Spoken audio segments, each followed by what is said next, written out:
Hey, what's up everybody? Thanks so much for stopping by and welcome to part 2 of this month's game haul.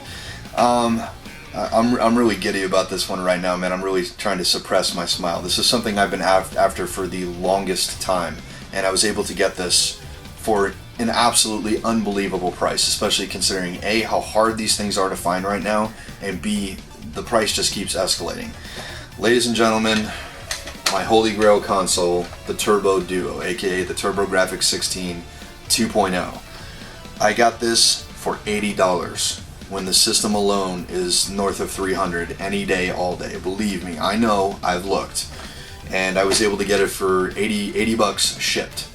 With the controller, of course, all the cords, power supply, and everything like that. And the best part, it's got the door still on it. This is almost always missing on these things because this part wasn't very well manufactured. This is complete. There was one kicker though. The CD-ROM drive does need to be repaired. I think the motor in it is just bad, but my local Tech City Starland, they service all these old video games. They do it for a very small, minimal, usually a flat rate. You just give them 40 or 50 bucks and they'll fix just about anything that's wrong with the system. So I'm going to get them to replace the CD drive motor in there, and that should take care of that, and I will have myself a working Turbo Duo, excuse me. I am so elated to have this. You have no idea. This is the console that I always wanted when I was younger, and I had the TurboGrafx 16. I begged my parents for this for Christmas, but this thing was so expensive. It was $300 when it came out, which would be kind of like the equivalent of the PlayStation 3 when it came out. It was like $600 or $700. That was just out in the stratosphere back then. Nobody could imagine paying that much for a console. But Mom and Dad, you never got me one on Christmas, but now I have one because I'm a grown-up and I can do whatever the hell I want! Okay, so we've only got one guide this month, but of course, it's a Bomberman guide, because you know me, I'm a total Bomberman dork. This is the official Brady Games strategy guide for Bomberman 64. Just picked this up for a couple bucks. I love collecting these old guides. If nothing else, they just look neat on a shelf, but I've actually used these, some of my Nintendo guides for some of the harder games, like the Zelda games and whatnot. When you just need a little hint or a trick, or just a piece of a map when you're having trouble figuring something out, don't overestimate these old guides. Even though a lot of this stuff is available on the internet, guys, I understand that, but it's still cool to have this little tangible piece of history. Next up, we've got the Resident Evil 4 GameCube Chainsaw Controller. Capcom originally put out 2 of these. There's actually a different one for the PlayStation 2 that's orange. As you can see, this one's yellow. This is complete, by the way. Original box. This is actually a working GameCube controller. You know, with the chainsaw thing and everything like that. Very, very awesome if you're a Resident Evil fan. I'll show you guys the inside there. It's very, very cool.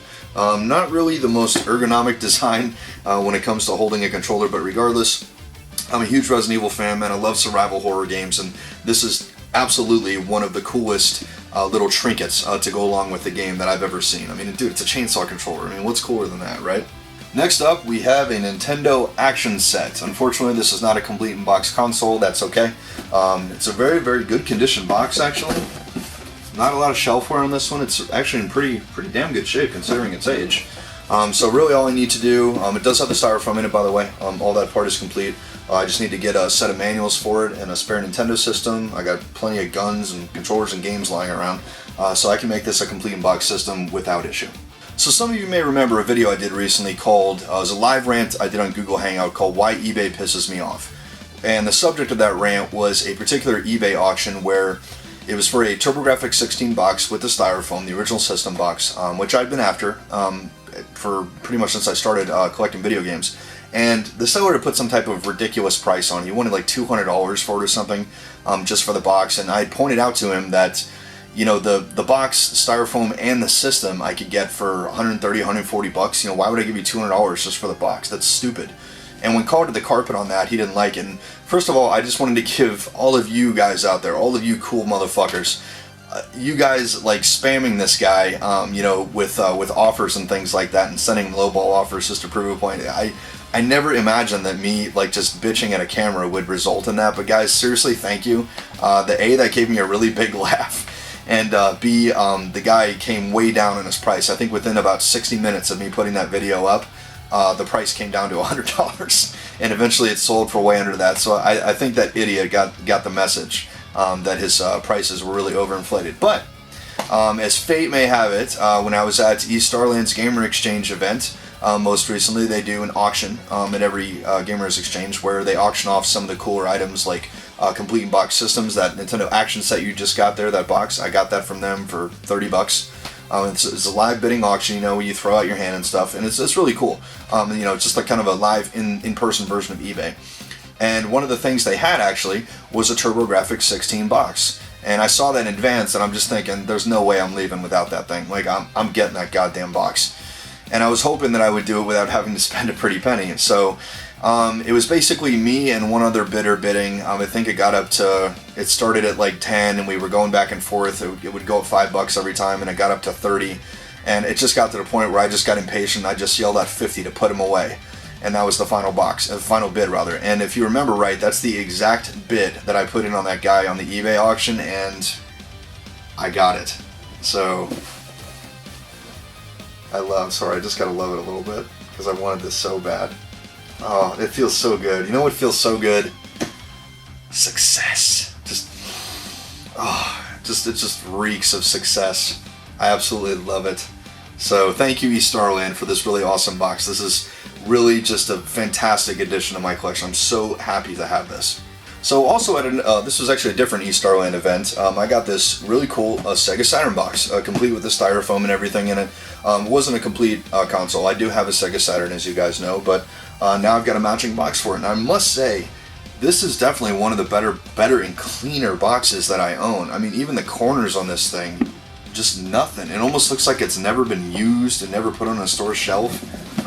And what I really like about these boxes, they didn't really make a lot of white console boxes. Console boxes typically are dark colors. They're almost always black or like gray or something, and all the Sega ones, I think with the exception of the Dreamcast, were almost always dark colors. So it's kind of cool just to have like a brighter color, if nothing else, to put out a little juxtaposition in your collection. Bring some color to your shelf, you know, among your other boxes. So very, very cool. Very glad to have this one. And finally, we've got this original, what I'll call the big box for the Sega Genesis, the Altered Beast box. This, with the complete console at that same eStarland event, I think sold for over $130. I got this box locally on Craigslist, and it's got the styrofoam in it, including that super thin piece that almost none of those things have, because those things always broke, for $15. This is definitely one of the best deals I've ever gotten for a video game system, or for a box or anything like that. And this thing's in pretty good shape, especially for its age. You know, it's nearly 30 years old, and very little wear on this thing. And Sega Genesis consoles, guys, those are cheap as hell these days. 20 or 30 bucks, and you can get the correct console to go in this thing. You know, a copy of Altered Beast, set you back a few bucks. Just pay a few dollars for the system manual, and then you're good to go. And then you've got a complete in-box console for way under what these things are actually valued for. So if you can get just a box, even though it doesn't have the console and whatnot, and if you can get it for a low enough price, buy it. You know, just piece it together. I've added so many things to my collection over there, just doing that, just piecing things together here and there. And usually, if you are patient and you know how to wait for the good buys and you really do your homework and you just stay on this stuff, you can usually come out way ahead as far as paying the retail price of the complete in-box console by just piecing it together. So that's my my tip for you guys for this month. Last but certainly not least, guys, I just wanted to go ahead and mention these.